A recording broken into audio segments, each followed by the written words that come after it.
কৌস্তব চট্টোপাধ্যায়ের কথা এই মুহূর্তে রাজ্যের যা পরিস্থিতি আগামী 6 তারিখ শান্তি বজায় রাখার ক্ষেত্রে প্রত্যেকের আমি বিশ্বাস করি প্রত্যেকের একটা ভূমিকা আছে।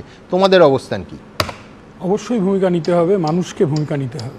আমি রামনবমীর কথা বলবো। আমি ছোটোবেলা দেখেছিলাম পশ্চিমবাংলার কিছু কিছু গ্রামে কিছু কিছু জেলায় অনুষ্ঠান হতো, মেলা হতো, পাঁপড় ভাজা বিক্রি হতো, এরকম ধরনের ঘটনা ঘটতো, রামনবমীর প্রোগ্রাম হতো, অনেক নয়।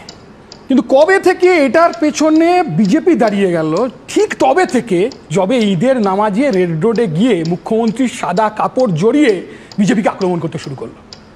ঈদের নামাজ প্রথম কবে রেড রোডে হলো? জ্যোতিবাবুর কাছে গিয়ে সংখ্যালঘু মানুষজন বলল শহীদ মিনারে জল জমেছে, রেড রোডে হচ্ছে নামাজ করতে হবে, জ্যোতিবাবু ব্যবস্থা করে দিলেন। কোনোদিন আমরা দেখিনি বুদ্ধদেব ভট্টাচার্যকে ফেস টুপি পরে নামাজ পড়তে, জ্যোতি বসুকে ফেস টুপি পরে নামাজ পড়তে বা দুর্গা প্রতিমার চোখ আঁকতে।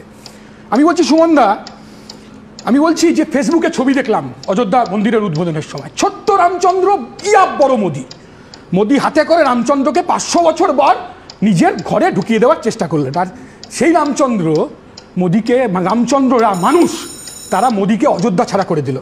আমি বলছি উত্তরপ্রদেশের বহু মানুষ সুমনদা একে অপরের সাথে দেখা হলে ভাইয়া রাম রাম বলে, এতে কোনো অপরাধ আছে কিনা? বহু মানুষ সকালবেলা ঘুম থেকে উঠে হরে কৃষ্ণ বলেন, তাতে কোনো অপরাধ আছে নাকি? না। কিন্তু আল্লাহু আকবার বলে যদি হিন্দুদের ওপর আক্রমণ হয়, বা জয় শ্রীরাম বলে যদি কন্যা ভ্রূণ হত্যা হয়, তাহলে তার পেছনে অপরাধ আছে। আমরা বারবার কথা বলি। সরকার, এমএলএ, এমপি, কাউন্সিলর, প্রধানমন্ত্রী, মুখ্যমন্ত্রী, এলওপি, এদের কাজ হচ্ছে ধর্মের ওপরে উঠে যাওয়া। ধর্ম যে পালন করবে তার, দেশ সবার। কিন্তু তাহলে ভোটের আগে নেতা নেত্রীরা ইনক্লুডিং বামপন্থীরা কেন মন্দির, ধর্মগুরু, মাজার, ইমাম সাহেব এখানে ভিজিট করেন? 100% ভিজিট করতে পারেন। ভিজিট ফুরফুরা শরীফ থেকে মতুয়া বাড়ি সবাই যান। শুনুন না, কারেক্ট। ভিজিট করা আর ঈদের নামাজে গিয়ে বিজেপিকে গালাগাল দেওয়া বা দুর্গা প্রতিমার চোখ আঁকার সময় অন্য সম্প্রদায়ের মানুষকে গালাগাল দেওয়া, এই দুটো এক না। ধর্মকে আর রাজনীতিকে কোনোদিন বামপন্থীরা এক করে দেখেনি। বিজেপি রামনবমী করবে, তৃণমূল ততোধিক হনুমান জয়ন্তী করবে না, বামপন্থীরা জাম্বুয়ান জয়ন্তী করবে না। ধর্ম পেট ভরায় না। যে সুপ্রিম কোর্ট মন্দির বানাবার রায় দিয়েছে, সেই সুপ্রিম কোর্ট রায় দিয়েছে সমকাজে সমবেতন। শুধু সরস্বতী পুজো করলেই পাশ করা যাবে না, ছোটবেলা জেনেছি। রাজ্যে ইস্যু প্রচুর। ধর্মের রাজনীতি মানে হচ্ছে সুবিধাবাদ। মোদি হিন্দু সাজেন, মমতা মুসলমান সাজেন, আর গরুর মাংস বিক্রি করে কর্পোরেট টাকা দেন। মোদি সাজেন হিন্দু, মমতা সাজেন মুসলমান, আর ইলেকট্রাল বন্ডের মাধ্যমে তৃণমূল আর বিজেপি গরুর মাংস বিক্রি করে টাকা কামান। আমি শুধু বলবো আপনাদেরকে, ধর্ম তো চিরকাল মানুষ পালন করেছে। কোনো ধর্মপ্রাণ মানুষ, আজকে আমার লজ্জা লাগছিল সুমনদা, খুব খারাপ লাগছিল, খুব খারাপ। আমার ঠাকুমা তুলসীতলায় প্রদীপ দিতেন, আমার ঠাকুরদা নারায়ণ পুজো করতেন, আমাদের বাড়িতে সে নারায়ণ শিলা এখনো আছে।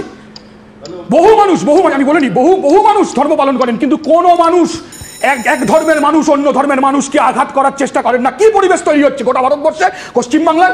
এবার তো অবিশ্বাসের বাতাবরণ তৈরি হবে, অবিশ্বাসের বাতাবরণ তৈরি হবে। এক ধর্মের মানুষ অন্য ধর্মের মানুষকে বিশ্বাস করবে না।